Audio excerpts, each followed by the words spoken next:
GeM TV நேயர்களுக்கு அன்பு வணக்கம். வழக்கம் போல் விநாயக பெருமானை வணங்கி இந்த வருடத்தினுடைய கடைசி நாள் 2024 கடைசி நாள், நாளை புது வருடம் ஆங்கில புத்தாண்டு 2025 பிறக்க இருக்கின்றது. பிறக்க இருக்கின்ற வருடமானது எல்லோருடைய வாழ்க்கையிலேயும் இன்பத்தை நல்க வேண்டும், எல்லோருடைய இல்லங்களிலேயும் சுபகாரியங்கள் நடைபெற வேண்டும் என்ற பிரார்த்தனைகளை இறைவனுடைய திருப்பாதங்களிலே வைத்து இன்றைய நாளுக்கான ராசி பலன்களை சொல்ல இருக்கின்றேன். இன்று 31/12/2024 மார்கழி மாதம் 16ஆம் தேதி குரோதி வருடம் செவ்வாய்க்கிழமை, அற்புதமான நாள். இன்றைய ஆதிக்க கிரகம் செவ்வாய் பகவான். இன்று நாம் வழிபட வேண்டிய தெய்வம் முருகப்பெருமானை வழிபட வேண்டும். இன்றைய சூரிய உதயம் காலை 6:31 சூரிய அஸ்தமனம் மாலை 5:53. இன்றைய விளக்கேற்றும் நேரம் மாற்றமே கிடையாது. காலை 4 மணிக்கு விளக்கேற்ற வேண்டும், மாலையிலே 6 மணிக்குள்ளாக விளக்கேற்ற வேண்டும். இன்றைய நல்ல நேரம் காலை 7:45 முதல் காலை 8:45 வரை, மாலை 4:45 முதல் மாலை 5:45 வரை. இன்றைய ராகு காலம் மதியம் 3 முதல் மாலை 4:30 வரை. இன்றைய யமகண்டம் காலை 9 முதல் காலை 10:30 வரை. இன்றைய குளிகை நேரம் மதியம் 12 முதல் மதியம் 1:30 வரை. இன்றைய சுபகோரை சுக்கிரகோரை நேரம் காலை 8 முதல் காலை 9 வரை. இன்றைய நட்சத்திரம் இன்று நாள் முழுவதும் பூராட நட்சத்திரம். இன்றைய திதி இன்று அதிகாலை 5:03 வரை அமாவாசை, அதன் பிறகு வளர்பிறை பிரதமை. இன்றைய சந்திராட்டம நட்சத்திரம் ரோகிணி நட்சத்திரத்துக்கு சந்திராட்டமும் இருக்கின்றது, கவனமாக இருக்க வேண்டும். அடுத்து நாம் காண இருப்பது 12 ராசிகளுக்கான பலன்களை. வாருங்கள் நிகழ்ச்சிக்குள் செல்லலாம். முதலாவதாக மேஷராசி அன்பர்களே, இன்று சந்திரன் உங்கள் ராசிக்கு 9ஆம் இடத்திலே இருக்கின்றார். உங்களுடைய ராசி அதிபதி செவ்வாய் ராசிக்கு 4ஆம் இடத்திலே இருக்கின்றார். ஆகவே இன்றைய நாள் மிக மிக அற்புதமான நாளாக உங்களுக்கு இருக்கின்றது. சகல பாக்கியங்களும் கிடைக்கக்கூடிய நல்ல நாள். உடல் ஆரோக்கியம் சிறப்பாக இருக்கும். சிலருக்கு வீடு வண்டி வாகன மாற்றம் உண்டாகும். கடன் பிரச்சனைகள் முற்றிலுமாக தீரும். அலுவலகத்திலே புதிய வேலை வாய்ப்புகள் வெற்றியை தரும். புதிய தொழில் தொடங்கும் முயற்சிகள் வெற்றியை தரும். காரிய தடைகள் விலகும். சிலருக்கு குழந்தை பாக்கியம் உண்டாகும். திருமணம் சம்பந்தப்பட்ட சுபகாரிய பேச்சுவார்த்தைகள் கைகூடி வருகின்ற நாள் இன்றைய நாள். நண்பர்கள் மூலம் அனுகூலம் உண்டாகும். உறவினர்கள் மூலம் அனுகூலம் உண்டாகும். எல்லா வகையிலும் மிகச் சிறப்பான நாளாக இன்றைய நாள் இருக்கின்றது. வாழ்த்துக்கள். அடுத்ததாக ரிஷபராசி அன்பர்களே, இன்று சந்திரன் உங்கள் ராசிக்கு 8ஆம் இடத்திலே இருக்கின்றார். உங்களுடைய ராசி அதிபதி சுக்கிரன் ராசிக்கு 10ஆம் இடத்திலே இருக்கின்றார். இன்றைய நாள் உங்களுக்கு சந்திராட்டம நாளாக இருக்கின்றது. என்றாலும் இன்றைய நாளிலே மௌனத்தை கடைபிடியுங்கள். கடன் பிரச்சனை சற்று அதிகமாகும். உடல் ஆரோக்கியத்திலே கவனம் தேவை. குலதெய்வ வழிபாடு மன அமைதியை தரும். சிலருக்கு வேலை மாற்றம் ஏற்படும். மனக்குழப்பமும் பதற்றமும் இருக்கக்கூடிய நாளாக இன்றைய நாள் இருக்கின்றது. கூட்டு தொழிலிலே புதிய முதலீடுகளை முற்றிலுமாக தவிர்க்க வேண்டிய நாள். வேலை செய்யும் இடத்திலே மற்றவரை பற்றி எதுவும் பேசக்கூடாது. கோபத்தை தவிர்க்க வேண்டிய நாள். புதிய கடன் எதுவும் வாங்கக்கூடாது. கணவன் மனைவிக்குள் சண்டை சச்சரவுகள் ஏற்பட்டு விலகலாம். மற்றவரிடம் பேசும்போது கவனம் தேவை. கோர்ட்டு கேஸ் போன்ற பிரச்சனைகளில் ஈடுபடக்கூடாது. அலுவலகத்திலே வேலை பளு அதிகமாக இருக்கும். ஆகவே இன்றைய நாளிலே கவனமாக இருந்து கடக்க வேண்டும். முருகப்பெருமானை வணங்குங்கள். வாழ்த்துக்கள். அடுத்ததாக மிதுன ராசி அன்பர்களே, இன்று சந்திரன் உங்கள் ராசிக்கு 7ஆம் இடத்திலே இருக்கின்றார். உங்களுடைய ராசி அதிபதி புதன் ராசிக்கு 6ஆம் இடத்திலே இருக்கின்றார். ஆகவே இன்று திருமண பேச்சுவார்த்தைகள் சுபமாக முடியும். மனம் மிகவும் சந்தோஷமாக இருக்கும். கூட்டு தொழிலிலே நல்ல லாபம் ஏற்படும். எதிலும் வெற்றி உண்டாகின்ற நாள். கணவன் மனைவிக்குள் இருந்து வந்த பிரச்சனைகள் எல்லாம் தீரும். சிலருக்கு புதிய வேலை வாய்ப்புகள் உண்டாகும். நினைத்த காரியம் அனைத்தும் நல்லபடியாக நடக்கக்கூடிய அற்புதமான நாள். வீடு வண்டி வாகன மாற்றம் உண்டாகும். வாகன யோகம் உண்டாகும். செய்யும் செயலிலே பெயரும் புகழும் கிடைக்கும். அலுவலகத்திலே சம்பள உயர்வு பதவி உயர்வு போன்றவை கிடைக்கும். சுபகாரியங்கள் நடைபெறக்கூடிய அற்புதமான நாள். நண்பர்கள் மூலம் அனுகூலம் உண்டாகும். உறவினர்கள் மூலம் அனுகூலம் உண்டாகும். ஆகவே இன்றைய நாள் மிக சிறப்பாக இருக்கின்றது. முருகப்பெருமானை வணங்கி மேலும் சிறப்புகளை பெறுங்கள். வாழ்த்துக்கள். அடுத்ததாக கடக ராசி அன்பர்களே, இன்று சந்திரன் உங்கள் ராசிக்கு 6ஆம் இடத்திலே இருக்கின்றார். ஆகவே வேலை மாற்றம் சிலருக்கு ஏற்படும். கூட்டு தொழிலிலே கூட்டாளிகளோடு சற்று மன வருத்தங்கள் உண்டாகலாம். ஆகவே கவனமாக இருங்கள். குலதெய்வ வழிபாடு மன அமைதியை தரும். காரிய தடைகள் ஏற்பட்டு விலகுகின்றன. அலுவலகத்திலே வீண் வாதங்களை எல்லாம் தவிர்க்க வேண்டும். உடல் ஆரோக்கியத்திலே எச்சரிக்கையாக இருக்க வேண்டிய நாள் இன்றைய நாள். குடும்பத்திலே கணவன் மனைவிக்குள் சண்டை சச்சரவுகள் ஏற்பட்டு விலகும். வீடு வண்டி சம்பந்தமான விரய செலவுகள் சிலருக்கு ஏற்படலாம். திருமணம் சம்பந்தப்பட்ட சுபகாரிய பேச்சுவார்த்தைகள் சற்று தாமதமாகும். உடல் உழைப்பு அதிகமாகும். ஆனால் வரவு குறைவாக இருக்கும். நண்பர்கள் மூலம் அனுகூலம் உண்டாகும். உறவினர்கள் மூலம் அனுகூலம் உண்டாகும்.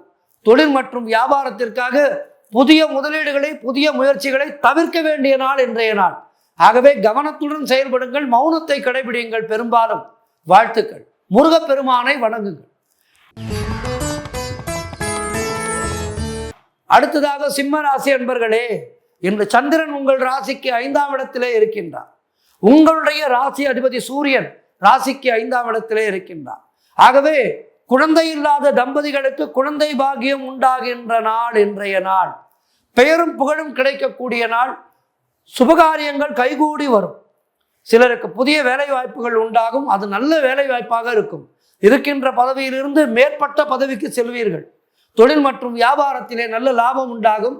கடன் பிரச்சனைகள் முற்றிலுமாக தீரும். சிலருக்கு பதவி உயர்வோடு வேலை மாற்றம் ஏற்படும். திடீர் பண வரவு உண்டாகும். தொழிலிலே நல்ல லாபம் ஏற்படும். திருமண பேச்சுவார்த்தைகள் சுபமாக முடியும். குடும்ப ஒற்றுமை சந்தோஷத்தை தரும். குழந்தைகளால் மகிழ்ச்சி உண்டாகும். சுப விரயங்கள் ஏற்படக்கூடிய நாள். நல்ல பொருட்கள் வாங்குவீர்கள். முருகப்பெருமானை வணங்கி மேலும் நற்பலன்களை பெறுங்கள். வாழ்த்துக்கள். அடுத்ததாக கன்னி ராசி அன்பர்களே, இன்று சந்திரன் உங்கள் ராசிக்கு 4ஆம் இடத்திலே சஞ்சரிக்கின்றார். உங்களுடைய ராசி அதிபதி புதன் ராசிக்கு 3ஆம் இடத்திலே இருக்கின்றார். ஆகவே இன்று சொந்த நிலம் வாங்குவதற்கான முயற்சிகளை எடுத்தீர்கள் என்றால் அதிலே வெற்றி பெறுவீர்கள். அதேபோல் ரியல் எஸ்டேட் வேலை செய்பவர்களுக்கு நல்ல லாபம் கிடைக்கின்ற நாள் இன்றைய நாள். உங்களுடைய காரியங்கள் அனைத்தும் வெற்றி பெறும். பணவரவு அதிகமாகும். உத்தியோகத்திலே சம்பள உயர்வு, பதவி உயர்வு, இடமாற்றம் போன்றவை சிலருக்கு ஏற்படும். திருமண பேச்சுவார்த்தைகள் சுபமாக முடியும். புது வண்டி வாங்கும் யோகம் உண்டாகும். நண்பர்கள் மற்றும் உறவினர்களால் ஆதாயம் உண்டாகின்ற நாள். தாய் வழி சொத்து கைக்கு வரும். உங்களுடைய எண்ணம் எல்லாம் ஈடேறுகின்ற அற்புதமான நேரம். குலதெய்வ வழிபாடு அனுகூலத்தை தரும்.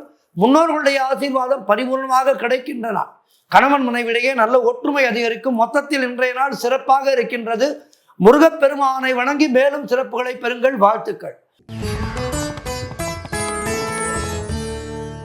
அடுத்ததாக துலாம் ராசி அன்பர்களே, இன்று சந்திரன் உங்கள் ராசிக்கு 3ஆம் இடத்திலே இருக்கின்றார்.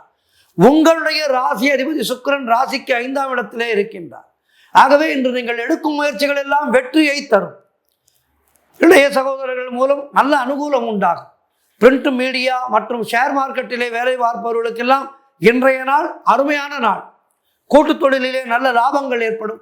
வேலை இல்லாதவர்களுக்கு நல்ல வேலை கிடைக்கும். பொருள் வரவு, தனலாபம் அதிகரிக்கின்றன. திடீர் அதிர்ஷ்டம் சிலருக்கு கை கொடுக்கும். தந்தை உறவு வழியிலே நல்ல அனுகூலம் உண்டாகின்றன.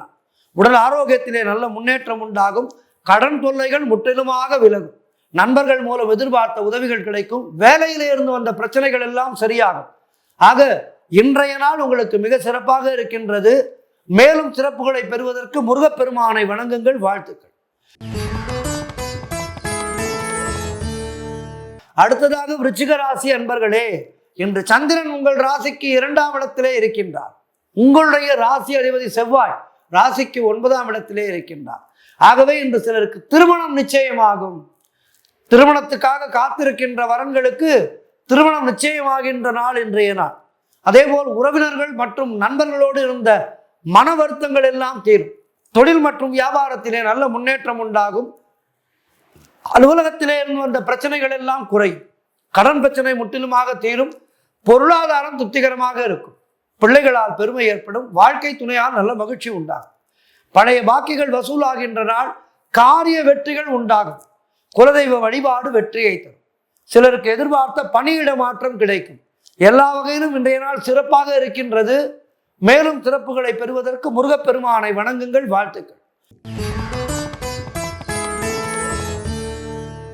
அடுத்ததாக தனுசு ராசி அன்பர்களே, இன்று சந்திரன் உங்கள் ராசியிலேயே இருக்கின்றார். உங்களுடைய ராசி அதிபதி குரு ராசிக்கு 6ஆம் இடத்திலே இருக்கின்றார். இன்று புதிய முயற்சிகள் வெற்றியை தரும். உங்களுடைய லட்சியம் நிறைவேறும். உடல் ஆரோக்கியம் திருப்திகரமாக இருக்கின்ற நாள். பணவரவு அதிகரிக்கும். பொருளாதாரம் திருப்திகரமாக இருக்கும். தொட்டதெல்லாம் பொன்னாக கூடிய அற்புதமான நாளாக இன்றைய நாள் இருக்கின்றது. உங்களுடைய கடன் பிரச்சனைகள் முற்றிலுமாக தீரும். நீங்கள் நினைத்ததெல்லாம் நல்லபடியாக நடக்கக்கூடிய அற்புதமான நாள். வேலை இல்லாதவர்களுக்கு நல்ல வேலை கிடைக்கும். எதிர்பார்த்த பணம் கைக்கு வரும். நண்பர்கள் மூலம் நல்ல அனுகூலம் உண்டாகும். தொழில் மற்றும் வியாபாரத்திலே நல்ல முன்னேற்றம் ஏற்படும். காரிய தடைகள் விலகி நீங்கள் எடுக்கும் முயற்சிகள் எல்லாம் வெற்றியை தருகின்ற நாள். மனம் மிகவும் உற்சாகமாக காணப்படும். மேலும் வெற்றிகளை பெறுவதற்கு முருகப்பெருமானை வணங்குங்கள். வாழ்த்துக்கள். அடுத்ததாக மகர ராசி அன்பர்களே, இன்று சந்திரன் உங்கள் ராசிக்கு 12ஆம் இடத்திலே சஞ்சரிக்கின்றார். உங்களுடைய ராசி அதிபதி சனி ராசிக்கு 2ஆம் இடத்திலே இருக்கின்றார். ஆகவே வீண் விரயங்கள் சிலருக்கு ஏற்படும். ஜாக்கிரதையாக இருக்க வேண்டும். சிலருக்கு வேலை மாற்றம் உண்டாகும். தேவையில்லாமல் மற்றவர்களுடைய விஷயங்களிலே தலையிடக்கூடாது. குலதெய்வ வழிபாடு வெற்றியை தரும். உடல் ஆரோக்கியத்திலே கவனம் தேவை. உடலை கவனமாக பார்த்து கொள்ள வேண்டும். வண்டி வாகனங்களிலே செல்லும் போது மிகவும் கவனமாக செல்ல வேண்டும். வீண் வாக்குவாதங்களை எல்லாம் தவிர்க்க வேண்டிய நாள். தொழில் சம்பந்தமாக வியாபாரம் சம்பந்தமாக எதுவும் புதிய முயற்சிகளை இன்றைய நாளிலே எடுக்கக்கூடாது. அதே போல் புதிதாக கடன் வாங்கக்கூடாது. நீங்களும் கடன் கொடுக்கக்கூடாது. சிலருக்கு மேலதிகாரிகளால் நெருக்கடிகள் உண்டாகும். பொருளாதாரம் நெருக்கடியாகத்தான் இருக்கின்றது. ஆகவே கவனமாக இருங்கள். ராமநாமத்தை உச்சரியுங்கள். இன்றைய நாளிலே முருகப்பெருமானை வணங்குங்கள். கந்தர் சஷ்டி கவசம் படியுங்கள். கந்தர் சஷ்டி கவசம் படித்தால் மனதிலே ஒரு தெளிவு உண்டாகும். ஆகவே இன்றைய நாளிலே முருகப்பெருமானை வணங்கி நற்பலன்களை பெறுங்கள். வாழ்த்துக்கள். அடுத்ததாக கும்பராசி அன்பர்களே, இன்று சந்திரன் உங்கள் ராசிக்கு 11ஆம் இடத்திலே சஞ்சரிக்கின்றார். உங்களுடைய ராசி அதிபதி சனி ராசியிலேயே இருக்கின்றார். ஆகவே வெளிநாடு செல்வதற்கான வேலை உறுதியாகும். மூத்த சகோதரர்கள் மூலம் நல்ல ஆதாயம் உண்டாகின்றன. காரிய தடைகள் முற்றிலுமாக விலகும். உடல் ஆரோக்கியத்திலே நல்ல முன்னேற்றம் உண்டாகும். வீடு வண்டி வாகன மாற்றம் ஏற்படும். நீங்கள் எடுக்கும் முயற்சிகள் அனைத்தும் வெற்றியை தருகின்ற நாள் இன்றைய நாள். எதிர்பார்த்த பணம் கைக்கு வரும். சுபகாரியங்கள் நடக்கக்கூடிய அற்புதமான நாள். தொழிலிலே நல்ல முன்னேற்றம் ஏற்படும். உழைப்புக்கு ஏற்ற ஊதியம் கிடைக்கின்ற நாள். கடன் பிரச்சனைகள் இருந்தால் அவை முற்றிலுமாக தீரும். நண்பர்கள் மற்றும் உறவினர்கள் மூலம் நல்ல அனுகூலம் உண்டாகும். வேலை இல்லாதவர்களுக்கு நல்ல வேலை கிடைக்கும். ஆக இன்றைய நாள் மிக சிறப்பாக இருக்கின்றது. வருடத்தினுடைய கடைசி நாள். உற்சாகமாக இருங்கள். முருகப்பெருமானை வணங்குங்கள். வாழ்த்துக்கள். அடுத்ததாக 12 ராசிகளிலே இறுதியான ராசி மீன ராசி அன்பர்களே, இன்று சந்திரன் உங்கள் ராசிக்கு 10ஆம் இடத்திலே சஞ்சரிக்கின்றார். உங்கள் ராசி அதிபதி குரு ராசிக்கு 3ஆம் இடத்திலே இருக்கின்றார். ஆகவே இன்று அரசு சம்பந்தமான ஆதாயம் உண்டாகும். சிலருக்கு வீடு வண்டி வாகன வகையிலே சுப செலவுகள் உண்டாகும். தாய் வழி சொந்தங்களின் உதவிகள் எல்லாம் கிடைக்கும். கணவன் மனைவியிடையே நல்ல ஒற்றுமை ஏற்படும். வீடு வண்டி வாகன யோகம் உண்டாகின்ற நாள் இன்றைய நாள். திருமணம் சம்பந்தமான சுபகாரிய பேச்சுவார்த்தைகள் இனிதே முடியும். மனம் மிகவும் சந்தோஷமாக இருக்கும். வீடு கட்ட எதிர்பார்த்திருந்த பெரிய தொகை கைக்கு வரும். பொருளாதாரம் திருப்திகரமாக இருக்கும். உடல் ஆரோக்கியம் நன்றாக இருக்கும். சிலருக்கு உத்தியோக மாற்றம் ஏற்படும். எதிர்பார்த்த பணம் கைக்கு வரும். எல்லா வகையிலும் மீனராசியினருக்கு இன்றைய நாள் அருமையாக இருக்கின்றது. இன்றைய நாளிலே மேலும் வெற்றிகளை பெறுவதற்கு முருகப்பெருமானை வணங்குங்கள். 12 ராசிக்காரர்களுமே இன்றைய நாளிலே முருகப்பெருமானை வணங்க வேண்டும். வருட கடைசி நாள் இன்றைய நாள். இந்த வருடத்திலே ஏற்பட்ட நல்ல அனுபவங்களை வழிகாட்டியாக கொண்டு வருகின்ற வருடத்தை சந்திப்போம். வருகின்ற 2025ஆம் ஆண்டிலே எல்லோருக்கும் எல்லா விதத்திலும் நல்லவையே நடக்க வேண்டும் என்று நாராயணனை பிரார்த்தித்துக் கொள்கின்றேன். இன்றைய ஆன்மீக தகவல். ராமாயணத்திலே எத்தனையோ கதாபாத்திரங்கள். ஸ்ரீராமர், கற்பின் நெறி தவறாமல் வாழ்ந்த அன்னை சீதாதேவி, லக்ஷ்மணன், பரதன், சத்ருகணன், ஆஞ்சநேயன், எத்தனையோ அருமையான கதாபாத்திரங்கள் இந்த ராமாயணத்திலே. இதிலே நமக்கெல்லாம் அதிகம் தெரியப்படாத பாத்திரங்கள் நிறைய இருக்கின்றது ராமாயணத்திலே. ராமாயணம் என்றால் உடனடியாக நாம் ராமர், லக்ஷ்மணன், பரதன், சத்ருகனன் இவர்களை பற்றித்தான் பேசுகின்றோமே தவிர, இந்த ராமகாவியம் உருவாவதற்கு முக்கியமாக இருந்த பின்புறத்திலே இருந்த நிறைய பாத்திரங்கள் இருக்கின்றார். அவர்களை பற்றியெல்லாம் நாம் அறிந்து கொள்ள வேண்டும். அப்படி ஒரு அருமையான பாத்திரம்தான் லக்ஷ்மணனுடைய மனைவி ஊர்மிளா. ராமர் காட்டுக்கு சென்றார். ராமனுடைய மனைவி சீதாதேவியும் காட்டுக்கு சென்றார். உடன் லக்ஷ்மணன் சென்றார். ஆனால் லக்ஷ்மணனுடைய மனைவி செல்லவில்லை. ராமனோடு காட்டுக்கு சென்றது 14 வருடங்கள் லக்ஷ்மணன் தன்னுடைய வாழ்க்கையையே தியாகம் செய்தார். ராமனோடு லக்ஷ்மணனும் கானகம் சென்றார். ஆனால் 14 ஆண்டுகள்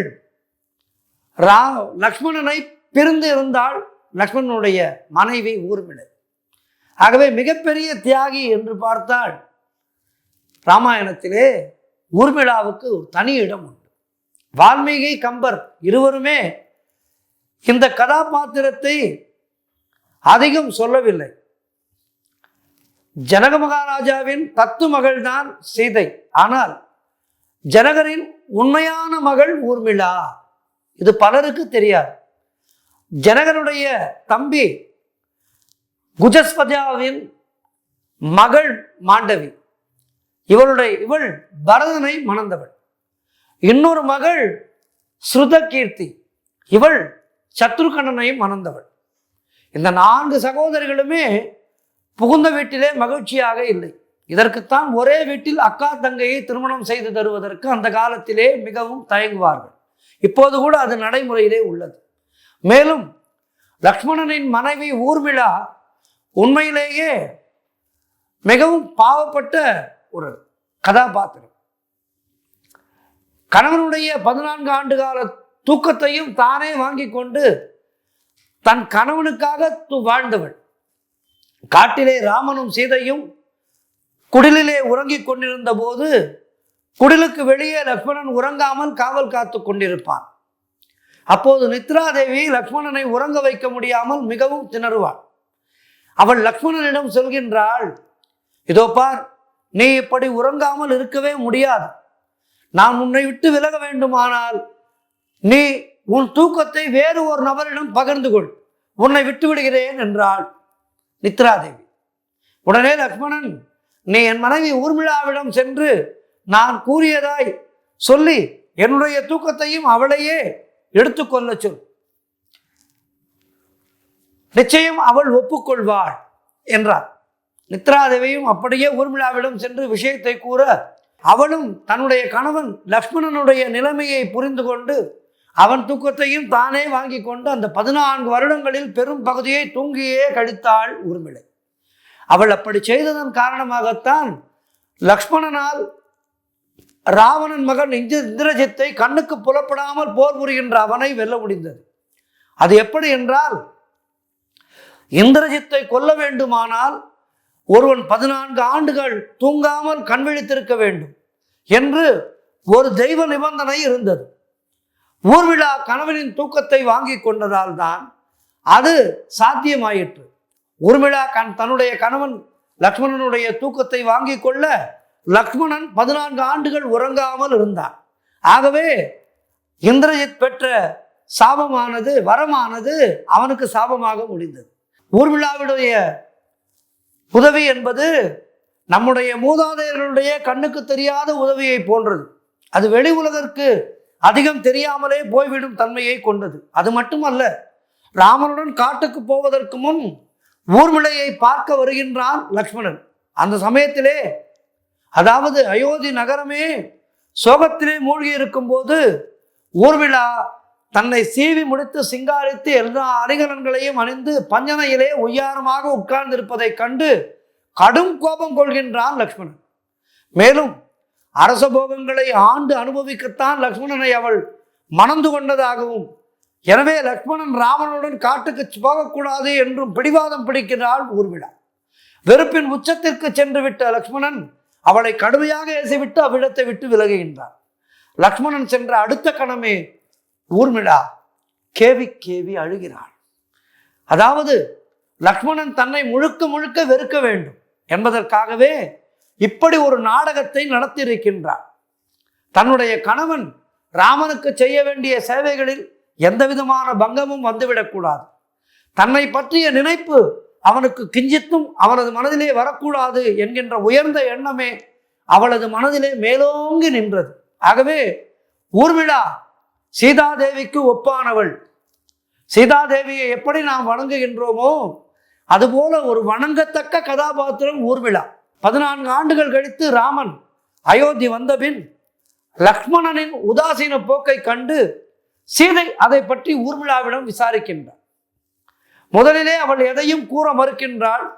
ஒரு கட்டத்திலே கர்ப்பிணியான சீதையின் கண்ணீருக்கு இறங்கி உண்மையை விளக்குகிறாள் ஊர்மிளா. பிரமித்து போகின்றாள் சீதை. தன்னை போல 1000 சீதைகள் வந்தாலும் ஒரு ஊர்மிளாவுக்கு ஈடாகாது என்று உருகி போகின்றாள் சீதை. சீதையின் குணம் எப்படிப்பட்டது பாருங்கள். இந்த விஷயத்தை தன்னை நேரில் கொண்டு போய் காட்டில் விட வந்த லக்ஷ்மணனிடம் கூறுகின்றாள் சீதை. ஒருங்கி போகின்றான் லக்ஷ்மணன். தன்னை ராமன் கைவிட்டது போல் ஊர்மிளாவை கைவிட்டு விடாதே என்று கேட்டுக்கொள்கின்றாள் சீதை. ஊர்மிளாவை காண விரைகிறான் லக்ஷ்மணன். அவளை கண்ட அடுத்த கணமே அவள் தன் மனைவிதான் என்பதையும் மறந்து அவளுடைய கால்களிலே நெடுஞ்சான்கடையாக விடுகின்றான் லக்ஷ்மணன். இறுக பிடிக்கப்பட்ட அவளது பாதங்கள் லக்ஷ்மணனின் கண்ணீரால் நனைகின்றது.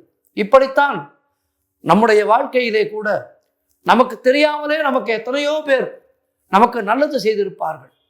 ஆகவே ஒருவர் ஒரு உதவி செய்கின்றார் என்றால் அந்த உதவியை நாம் கடைசி வரை நினைவிலே வைத்துக் கொள்ள வேண்டும். அதற்கு நன்றி உள்ளவனாக இருக்க வேண்டும். ராமாயணமும் மகாபாரதமும் சாதாரணமான கதைகள் அல்ல. அவை நம்முடைய வாழ்க்கையை செதுக்க வந்த பொக்கிஷங்கள். ஆகவே இந்த ராமாயண கதாபாத்திரங்களையும் மகாபாரத கதாபாத்திரங்களையும் மனதிலே உள்வாங்கி அதன்படி நடப்போம். இந்த வாழ்க்கையிலே எல்லா வளமும் பெறுவோம், நலமும் பெறுவோம். நன்றி, வணக்கம்.